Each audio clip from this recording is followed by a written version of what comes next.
coin collectors, and welcome to DC Coin World International Coin Channel. And today we're going to take a look at the state quarter series. This is the first of them, Delaware. They made one for each state, 5 each year. So in 1999 they made Delaware, Pennsylvania, New Jersey, Georgia, and Connecticut. Delaware came first because it was the first state to ratify the United States Constitution. And so that's why we'll look at this one first, because it was the first quarter and the first state to ratify the Constitution.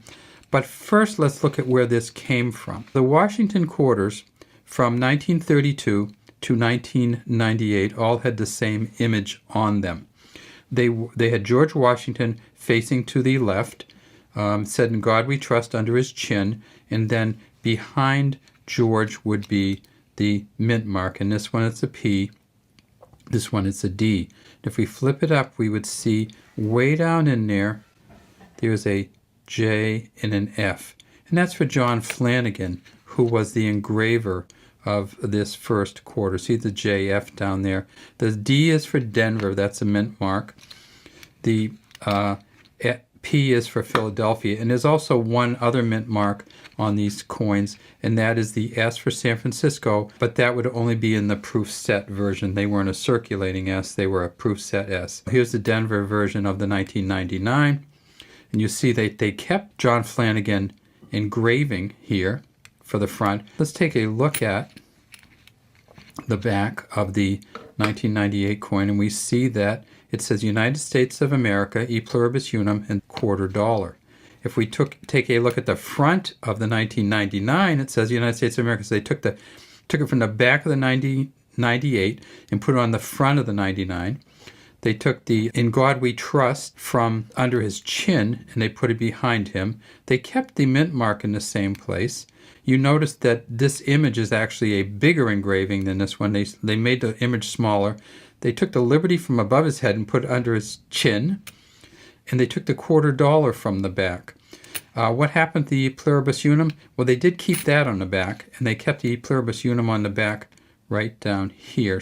Now, who's this guy riding the horse? Cesar Rodney. And let's see if we can get his name. So Cesar Rodney is not, some people think that he is the guy that let Delaware become the first state. And in a way he is, but what happened was in 1776, 11 years before this, Cesar Rodney brought the vote that ended up being the tie-breaking vote for the Declaration of Independence. So Cesar Rodney rode 80 miles to bring Delaware's vote on the Declaration of Independence. And Delaware became the state that broke the tie. The United States then declared independence from Great Britain. And then 11 years later, after winning the Revolutionary War, Delaware ratified the U.S. Constitution first, and that's how they became the first state. So Cesar Rodney's ride was actually part of the Declaration of Independence rather than the Constitution, but a lot of people believe that he enabled Delaware to become the first state because Delaware voted for the Declaration of Independence. Now there's something funny under the horse's hoof. Let's see if we can there's a W and a C here. So that is actually the engraver's initials. William Cousins, the engraver, engraved the back of these coins. So Delaware submitted the design. William Cousins did the engraving.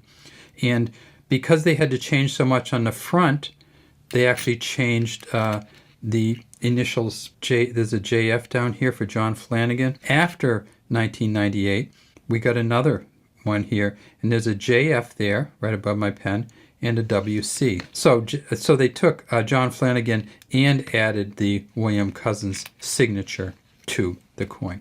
All right, so here they are, the 1999 Delaware, the first state, Cesar Rodney's ride. And these, of course, are the same makeup as the other quarters, and that is a copper nickel-clad copper. When I said that from 1932 on the coin was the same, it was, except for its makeup. So from 1932 until 1964, the coin was a silver coin, 90% silver, and you can see the difference here. This is the silver one in the back. This is the copper nickel clad copper here. This coin here, the silver one now, has about $3 worth of silver.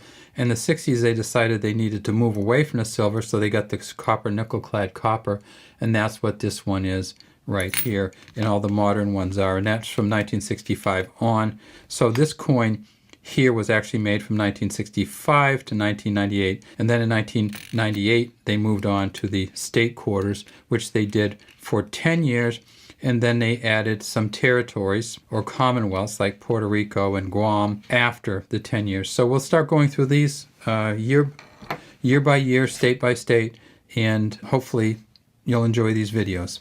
Thanks for watching the DC Coinwell International Coin Channel. Have a great day. Feel free to subscribe to our channel and leave any comments you have in the comments section.